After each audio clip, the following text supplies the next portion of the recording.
일단은 제일 먼저 궁금해할 만한 건 이게 WM이 뭐냐라는 거죠. 이거는 자기적 에너지, 자기 에너지를 의미합니다. 우리가 일렉트릭 필드에 대해서 무슨 이야기를 했냐면은 어, 우리가 일렉트릭 필드가 존재한다는 거는 어떤 공간에 일렉트릭 필드가 존재한다는 거는 이 공간, 이 작은 공간, 일렉트릭 필드가 존재하는 이 작은 공간에 일렉트릭 필드의 형태로 에너지를 저장했다라고 했어요.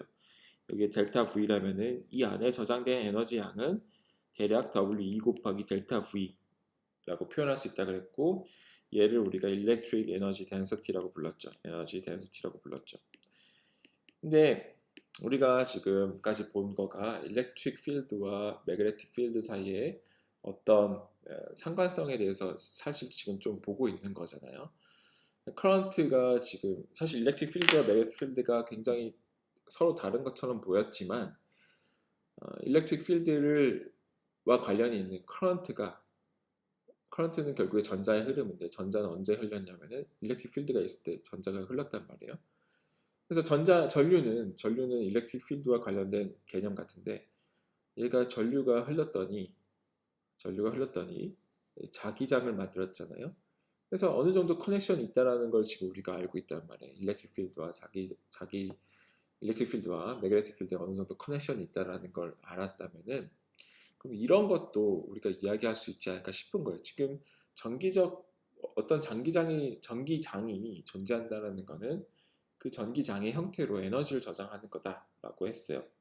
그리고 그 이 일렉트릭 에너지 덴시티의 크기가 엡실론 곱하기 2 제곱이었죠. 공기에서는 엡실론 제로 곱하기 2 제곱이었어요. 근데 똑같은 거를 너무 재밌게도 매그네틱 필드에 대해서도 이야기할 수 있어요. 매그네틱 필드가 어느 지점에 매그네틱 필드가 존재한다라고 하는 건 매그네틱 필드를 이번에 H라고 쓰죠. 매그네틱 필드가 존재한다는 거는 매그네틱 필드의 형태로 이 공간에 에너지를 저장했다라고 생각할 수 있습니다. 그래서 이 작은 공간을 생각하면은 이 작은 공간 델타 V에는 에너지가 자기장의 형태로 에너지가 저장됐다라고 이야기할 수 있어요. 그 자기장의 형태로 저장된 에너지의 형태 양을 우리가 어떻게 쓸 수 있을 거냐면은 여기서 마찬가지로 W 곱하기 M 델타 V 어떤 매그네틱 에너지 덴서티 곱하기 이 작은 볼륨 델타 V의 형태로 쓸 수 있습니다. 당연히 이 매그네틱 에너지 덴시티의 크기는 매그네틱 필드가 크면 클수록 커요. 여기서 전기장의 세기가 크면 클수록 이 단위 공간당 저장된 에너지가 컸죠. 그리고 그것이 얘 스퀘어에 비례해서 증가했죠. 여기서도 마찬가지예요. 지금 매그네틱 필드가 존재한다는 것은 매그네틱 필드의 형태로 여기에 에너지를 저장한다는 건데 그 저장되는 매그네틱 에너지의 양은 매그네틱 필드의 제곱에 비례합니다. 그래서 WM은 마찬가지로 WH 제곱 H 필드가 크면 클수록 여기에 매그네틱 필드의 형태로 에너지를 많이 저장했다라고 우리가 생각할 수 있어요. 자, 그럼 어떤 전체적인 시스템 내에 저장된 총 매그네틱 에너지 양은 어떻게 될까요? 그걸 우리가 WM이라고 표현한다면은 WM은 이 매그네틱 에너지 덴서티의 부피적분이라고 쓸 수 있겠죠. 다시 말하면은 2분의 1 BUH 제곱의 부피적분이 어떤 시스템에 저장된 총 매그네틱 에너지입니다. 자기적 에너지예요. 자, 이게 어떤 시스템에 저장된 총 자기적 에너지의 양입니다. 근데 이거를 우리가 회로적인 관점에서 보자면은 회로는 예를 들어서 뭐 이런 코일이 있다고 합시다. 이 코일이 있을 때 여기에 지금 커런트가 흐르고 있어요. 그러면은 매그네틱 필드가 발생을 하겠죠. 매그네틱 필드가 발생을 할 거예요. 매그네틱 필드가 발생하는데 그 매그네틱 필드가 있다라는 거는 매그네틱 필드의 형태로 여기 지금 에너지가 저장됐다고 할 수 있겠죠. 이 커런트가 이렇게 흐르고 있으면은 매그네틱 필드 형태로 에너지가 여기에 저장됐다라고 할 수 있을 거예요. 근데 회로하는 사람 입장에서는 이 매그네틱 필드의 분포는 관심이 없어요. 관심이 없고 뭐에 관심이 있냐면은 그래서 이 커런트가 흘렀을 때 여기 저장된 총 에너지 양 얼마냐 그거 관심 있단 말이에요. 그거가 회로하는 사람의 관심이에요. 그거를 우리가 회로하는 사람 입장에서는 어떻게 구할 수 있냐면은 어, 지금 얘가 만약 인덕턴스가 L이었다 그러면은 얘를 원래는 커런트가 어떤 지금 이렇게 이 블랙박스를 생각해 보죠. 블랙박스 이렇게 생각해 보고 블랙박스를 생각해 보고 여기에 이제 커런트가 흐르고 있어요. 커런트가 흐를 때 여기에 저장된 에너지 양은 어떻게 구할 것이냐? 우리가 회로 입장에서 이걸 풀자면은 WM은 원래 0부터 시작하자고요. 0부터 시작해서 파워를 어떤 시점까지 적분한 거가 에너지 양이잖아요. 다시 말하면은 커런트를 0에서부터 뭐 I0까지 흘렀을 때 여기에 저장된 에너지 양을 구하고 싶어요. I가 만약 커런트가 흐르지 않고 있었다. 시간에 따라서 처음에 흐르지 않고 있었다 그러면 여기에 저장된 에너지가 얼마일까요? 0이겠죠. 커런트가 하나도 안 흐르니까 매그네틱 필드도 없고 여기에 저장된 에너지가 전혀 없을 거예요. 그런데 우리가 얘를 지금 I0가 흐를 때 여기에 저장된 에너지 양을 구하고 싶다 그러면은 어떻게 구해야 되냐면은 커런트를 0에서부터 I0까지 이렇게 싹 올리는 거죠. 꼭 이렇게 리니어하게 올릴 필요 없이 이렇게 좀 이렇게 커브가 있게 올려도 돼요. 어쨌든 I0 0부터 I0까지 변화할 때 여기에 우리가 파워를 얼마나 투여해 줬냐를 구하면 되겠죠. 근데 그거가 VI죠. 우리가 에너지는 전력의 적분인데 전력의 적분이죠. 0부터 T0까지 지금 T0까지 0부터 T0까지 공급해준 전력의 적분인데 전력은 뭐냐면은 V 곱하기 I죠. V와 커런트의 곱이죠. 자, 근데 지금 이제 이게 인덕터 양단에 걸린 전압이잖아요. 인덕터 양단에 걸린 전압은 뭔가요? 인덕터 양단에 걸린 전압은 LTD 요거죠. 요거죠. 그죠? 요거가 이제 인덕터 양단에 걸린 전압이죠. 요거가 V죠. 다시 쓰면은 얘 적분하면 뭔가요? 얘는 2분의 1 L I 제곱을 0부터 T까지 한 거죠. 근데 0일 때는 I가 0이었고 T0일 때는 I가 I0니까 2분의 1 L I 제곱이 되죠. 그죠?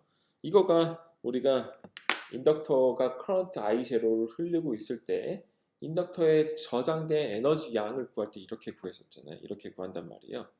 그래서 회로적인 측면에서 보자면은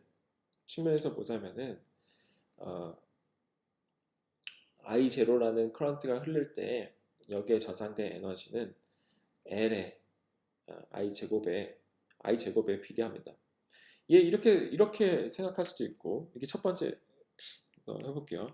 이게 2분의 1 Li 제곱을 이야기하는 그 회로 관점에서 이야기한 거였어요.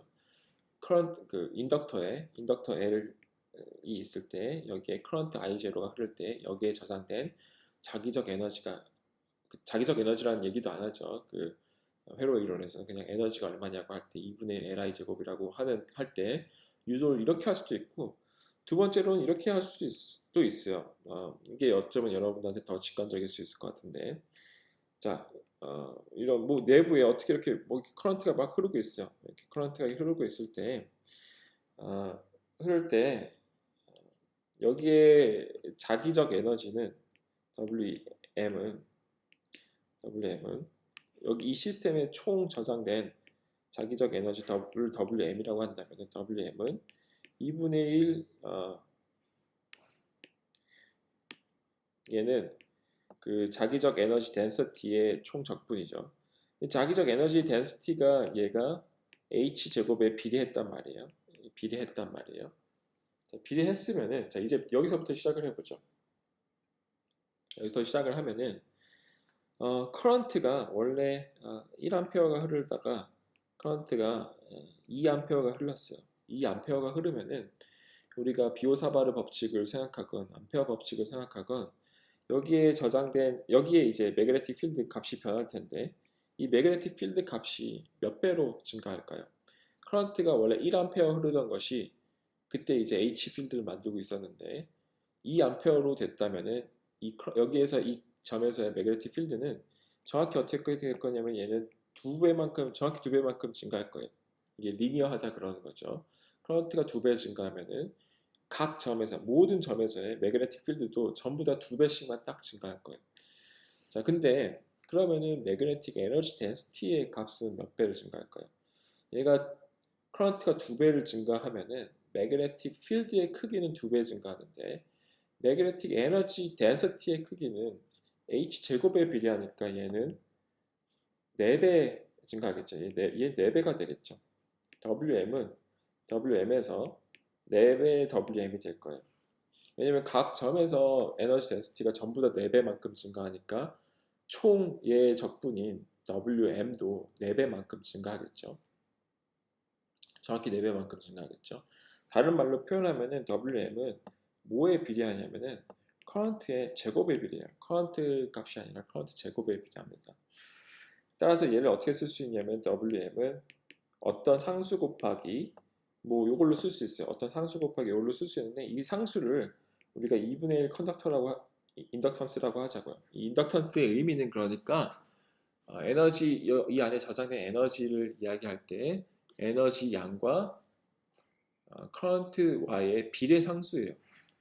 따라서 L은 EWM 나누기 I제곱이다 라고 이야기할 수 있습니다. 아무튼 이걸로 보나 요걸로 보나 어쨌든 WM 에너지 여기에 저장된 에너지 양은 2분의 1 곱하기 L 곱하기 I제곱으로 된 거죠. 이 비례상수를 우리가 인덕턴스라고 하는 거예요. 자, 이 방식으로도 우리가 인덕턴스를 구할 수 있고 이렇게 구해도 첫 번째 방식으로 구한 것과 똑같이 항상 똑같은 답을 얻을 수 있습니다. 이거를 우리가 한번 실습을 해보도록 하죠. 자, 그 프로세스를 다시 설명을 하자면은 이게 원래 첫 번째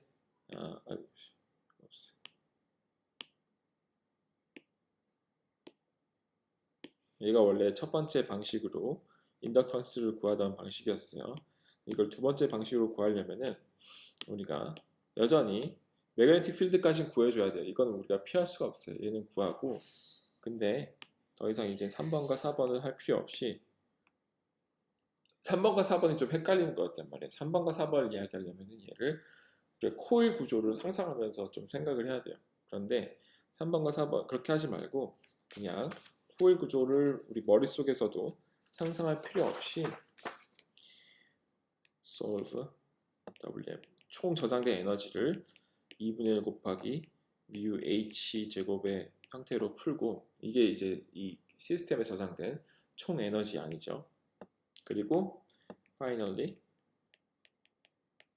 find L은 EWM 나누기 I제곱으로 풀자라는 거예요. 그렇게 되면 우리가 코일 구조를 상상하지 않고서도 이 구조의 인덕턴스를 우리가 이야기할 수 있습니다. 자, 이 결과가 첫 번째 방식으로 구한 것과 같게 나오는지 한번 확인해 보도록 하죠.